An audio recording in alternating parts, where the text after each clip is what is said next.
எம்.ஜி. ராமச்சந்திரன் மறைவுக்கு பின் தற்காலிக முதல்வராக பதவி வகித்தவர் யார்?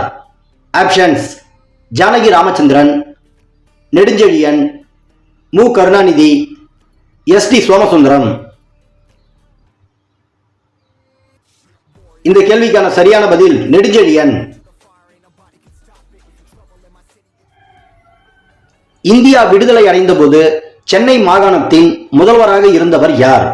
ஆப்ஷன்ஸ்: சுப்ராயலு, ஓமாந்தூர் பி. ராமசாமி, சி. ராஜகோபாலாச்சாரி, கு. காமராஜர்.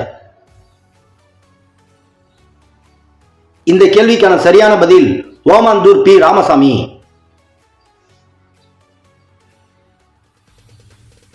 தமிழ்நாட்டின் முதல்வராக தொடர்ச்சியாக அதிக காலம் இருந்தவர் யார்? ஆப்ஷன்ஸ்: எம்.ஜி. ராமச்சந்திரன், ஜே. ஜெயலலிதா, மு. கருணாநிதி, கு. காமராஜர். இந்த கேள்விக்கான சரியான பதில் எம்.ஜி. ராமச்சந்திரன்.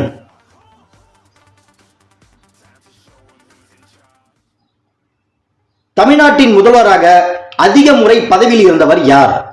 ஆப்ஷன்ஸ்: எம்.ஜி. ராமச்சந்திரன், ஜே. ஜெயலலிதா, மு. கருணாநிதி, கு. காமராஜர்.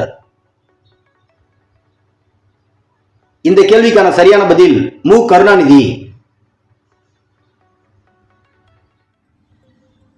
சி. என். அண்ணாதுரை மறைவுக்கு பின் தற்காலிக முதல்வராக பதவி வகித்தவர் யார்?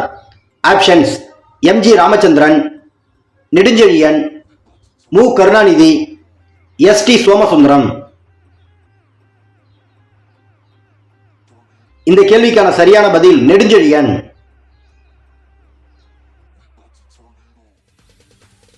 தமிழகத்தில் பழைய மண்தாழிகள் கண்டறியப்பட்ட ஆதிசநல்லூர் எந்த மாவட்டத்தில் உள்ளது? ஆப்ஷன்ஸ்: தூத்துக்குடி, விருதுநகர், கன்னியாகுமரி, மதுரை.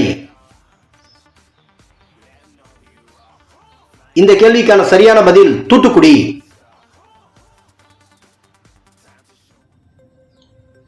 ஆப்பிரிக்கா கண்டத்தின் மிக உயரமான பகுதியான கிளிமாஞ்சாரோ எந்த நாட்டில் உள்ளது?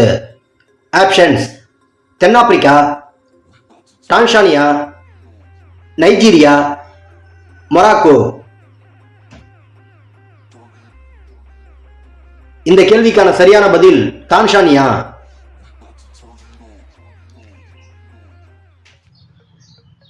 கீழ்கண்ட எந்த உலக அமைப்பில் இந்தியா உறுப்பு நாடாக இல்லை?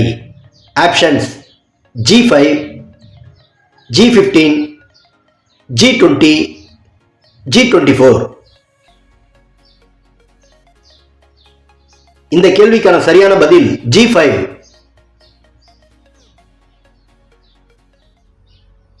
கீழ்கண்ட நாடுகளில் பிரிக்ஸ் அமைப்பில் இல்லாத நாடு எது? ஆப்ஷன்ஸ்: சீனா, இந்தியா, ரஷ்யா, ஸ்வீடன்.